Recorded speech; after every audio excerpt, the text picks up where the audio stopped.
So,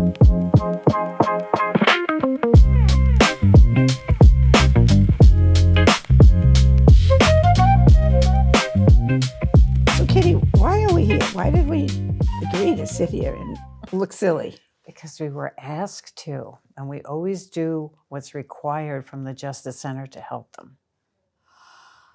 That's true, and it's certainly a good thing to do, but sometimes this gets a little silly. I don't know, what are we going to say? Well, we could talk about what we do at the Justice Center. We could. Okay, like I started out at the very beginning when we were over in the town hall offices. And how long ago was that? I don't know. It's been a long, because I've been involved with the Circles of Peace for 7 years, and it was long before that. So what happened with me is I was contacted and asked to teach an art class. There was a guy coming out of jail that wanted to learn how to paint. And he was a sex offender, and I kind of thought, I didn't know if I wanted to do it or not, and they wanted to pay me, and I said, no. I said, I'll just do it as a volunteer and see if I like it. So I went to the first class, and the guy showed up with this portfolio, and it was filled with drawings of nude women. And I was like, That he had done? Excuse me. Oh. Yeah. So I came, and I had 2 canvases and 2 easels, and we each put a canvas on the easel, and I had a picture of a red barn, and I said, your drawings are really nice, but this is what we're going to do. And so, and the way I teach is I refuse to touch anybody's canvas because they're not going to learn if I do it Right. for them. So we each did the barn, and when it was finished, I put his in a frame, and he gave it to his mother, and he was so excited. And that was it for me. Then I was hooked. So then I was asked to be on his COSA team, and then we moved over to the new building, and so I've been involved ever since. Oh, that's great. And what a nice thing he could give his mother that he had done. Yeah, and unfortunately he has passed on, natural causes, but it was kind of sad. But yeah, so I at least feel like I made an impact. So, Yeah. and I think that that's most of what I get out of it, if I feel like I can make a difference. With one person. One person. But if everybody did that. So what about you? How did you get started? Well, I think when I was working at the Good Neighbor Clinic, then they sort of interact in a way. I mean, it's helping people that need help and sometimes feel like nobody wants to help them. Mm-hmm. And so, and I guess because I think it's important to give people second chances. Yeah, I think what happens is they feel like they're throwaway people. Nobody cares. For sure. Mm. And yeah, nobody cares about them. And, if they have any type of problem, that's it. They're out there all by themselves without anybody to turn to. Yeah. So I'm not sure I've had anybody that I haven't been informally involved with that. Well, yeah, there was one woman. You and I were involved with this lady, and I got involved in driving her to the hospital and things like that. But generally, mostly it's been either on a COSA team or a rep panel or getting some people to come to the Good Neighbor Clinic. Yeah. Helping them there, or at least encouraging them. They don't all come, but encouraging them to get some medical care. Yeah. Well, and sometimes, because I know we've worked on some COSAs together, and sometimes it hasn't turned out the way we wished it would. People end up going back into jail. And there was one case that we worked with this man for, it was over beyond the year. And we even went out to dinner to celebrate and everything. And lo and behold, a few months later, he ended up back in. And I was just devastated because we invested so much energy. And one of the other people on the team said, you can't look at it that way. Even though he's back in now, you've planted the seed. And maybe it hasn't taken root yet, but it's there. And hopefully someday he'll understand that, we Right. are trying to help him. So, And you don't know if you don't try. no. So you can only do the best that you can do. And yeah, hope that somebody gets something out of it. But like in your case, I admire so much of what you do because you've managed to get people doctor's appointments and treatments that they normally would not have any access to because of the connections you have. That's true, but that's part of my job at the Good Neighbor Clinic. And I wish more people would come, but I think a lot of people are really frightened of the medical.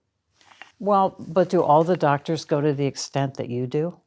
I don't know. I've been told that's not the case, but I don't know.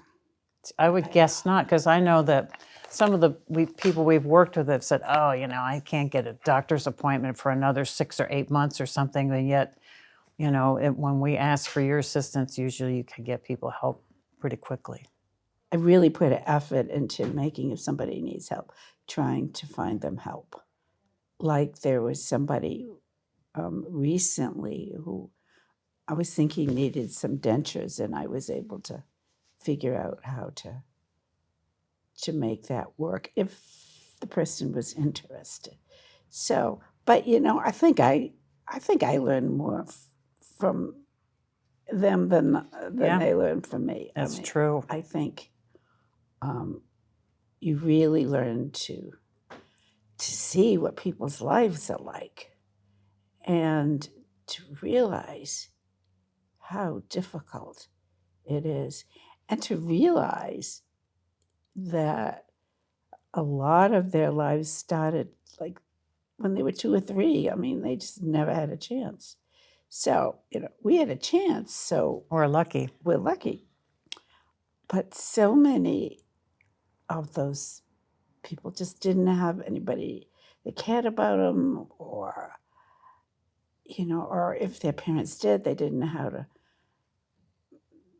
to basically work the system, like in school and stuff. I mean, Or how to even be parents. Yeah. Because I know sometimes with the domestic violence thing, we'll talk about, what was your life like growing up? And, I had a normal childhood. And then you find out, a couple sessions later that, well, my dad would come home if he didn't like what was on the table for dinner. He would just take the table and turn it over.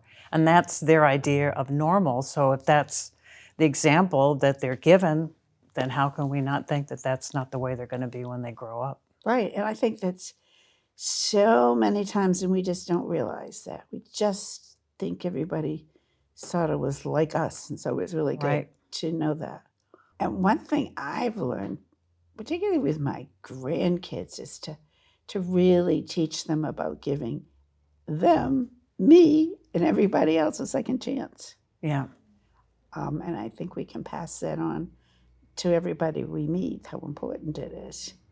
The other thing I find, especially like with the art class, because I'll have people that they'll only come to make maybe 1 or 2 sessions because they get jobs or whatever, but they'll come in and they're like, oh, I can't even draw a straight line. I'm like, that's okay, just sit down and, if nothing else, we'll just have a conversation. You can watch other people work, and gradually they seem to pick up a pencil or a paintbrush or something and get involved. But even if they don't, a lot of times they'll say to me, nobody's ever listened to me. Yeah. And that's really important, just not being judgmental, just listening to what they have to say. So many times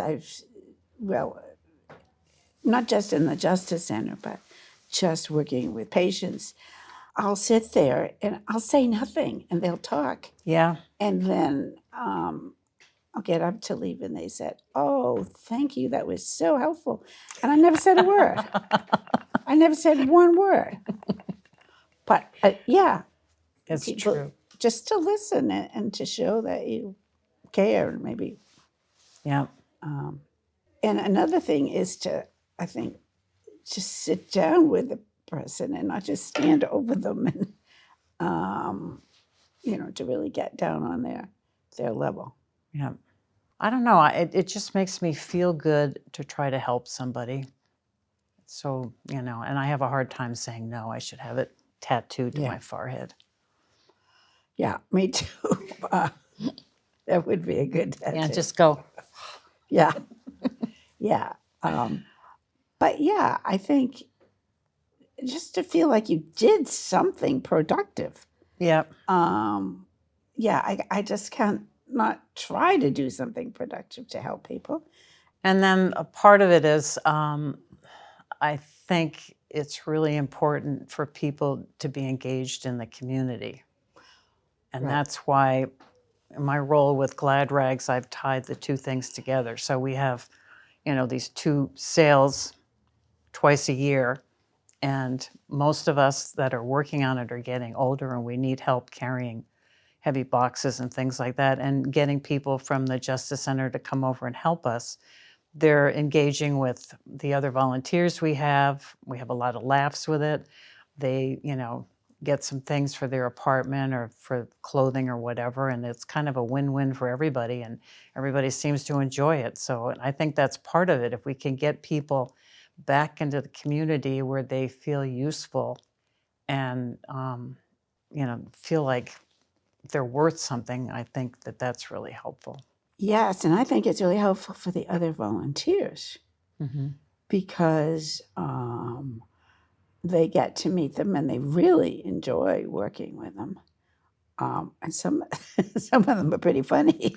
Right. A lot of them. And Yeah. there's a lot of laughs. And then they get to see that us old ladies aren't so bad. Right. We really aren't just old ladies sitting in the rocking chair.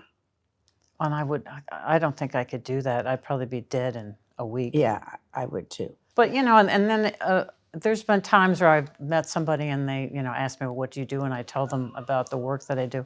How can you do that? How can you work with people like that? And I'm like, how can you not? They're not going to be in jail forever. They're going to come out. If you don't try to help them, what do you think's going to happen? But they let these people out and they don't have any money. They don't have any clothes. They're trying to find a place to live. Most of them don't even have cell phones, a bank account, a driver's license. And the Justice Center helps with all of that. And that's got to make them feel like a human being. Right. I mean, it seems like they just toss them out the door. Mm-hmm. Yeah, I had somebody that came out. It was a huge guy. He was like 6'6".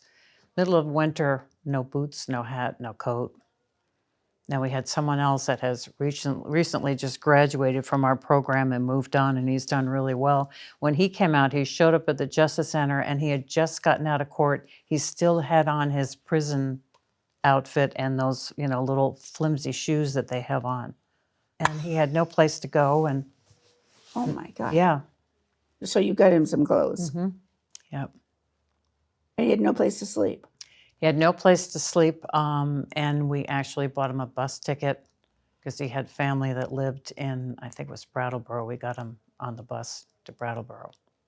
So many people don't realize that happens. That I don't know what they think happens, but I certainly don't know. Yeah, I mean, if you don't have any money and you're let out like that, what do they think is going to happen? They're going to, steal something to get food, or they're not given any directions, not even a list of where to go or how to get help. They're just let out. And I think a lot of these young women, not only young women, older women that are in corrections, who are there because somebody asked them to carry some drugs across the state line or something. So, and then they're arrested and put in there for a long time, would lose their kids. So that's not justice. Right. The opposite of justice. So maybe we're trying to restore the justice.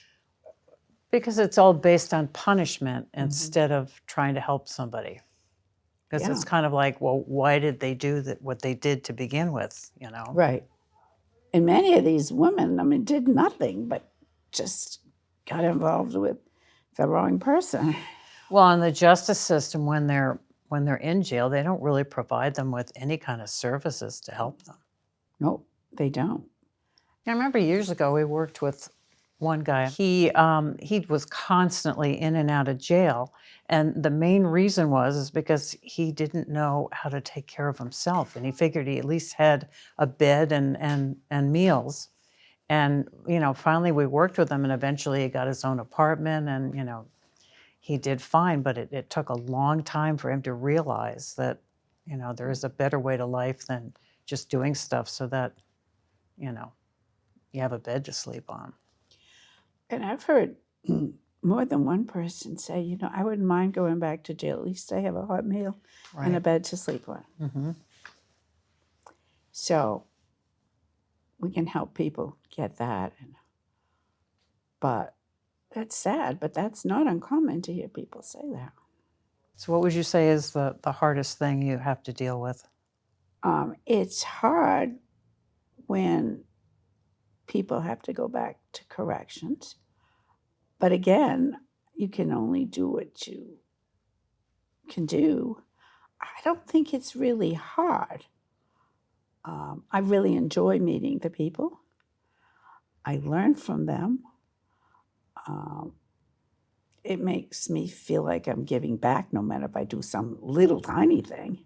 When I compare it to doing medical work and somebody has this terrible disease or dies, that's hard. Well, it's probably sad, or maybe if you're trying to help somebody, and like you said, they don't feel like they trust the medical profession, so they don't follow through with things. That's got to be sad, I guess would be the word. Sad, yeah. And it's sad that people, don't take advantage of some of the opportunities they have. But I don't think hard's the right word.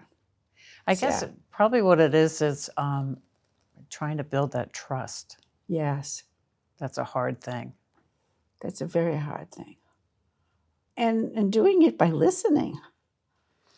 That is the key to almost everything. Just listening. Listen to what people, I talk to them about their dog or their cat or their rooster or whatever. It's just listening and being appreciative of who they are. Right. And they don't feel like they're being talked down to. Right, yeah. Yeah, I mean, I know sometimes in some of the circles I've been in, we'll talk about some dumb thing that we did or whatever, and it's just so that, I screw up just like everybody else. I'm not perfect either. Being vulnerable. Yeah, I think that's very important. Mm. And not come flouncing in like, you know it all. Right. And you did something bad. Yeah. You're a bad person. Yeah. That's not it. No. You may have done a bad thing. It doesn't mean you're a bad person. Right. Exactly. I can remember there was one person I worked with, and she told me months after she started showing up at the Justice Center that when she first got out, she had met with her parole officer, and she was walking over the bridge here, and she said she was like this close to jumping. And her parole officer had told her to come to the Justice Center, and she said it saved her life. I can only imagine what it's like to be out there and it's cold and no clothes, no food. You don't know anybody. You don't know anybody. Or you're back into that old crowd you were with when you got in to corrections, with no support otherwise. So. When it works, it's so rewarding. Really make you feel like you've made a difference. And I find that, because I've been around for so long, I see people that will show up at the Justice Center that I haven't seen in years. And they come in just to, touch base. For the most part, they're all doing really well, but it makes you really feel good. Mm-hmm. And I at least feel like I'm giving something back. Yeah, and I guess I would say, if you have any thought of being interested, try it. Yeah. See what it's like.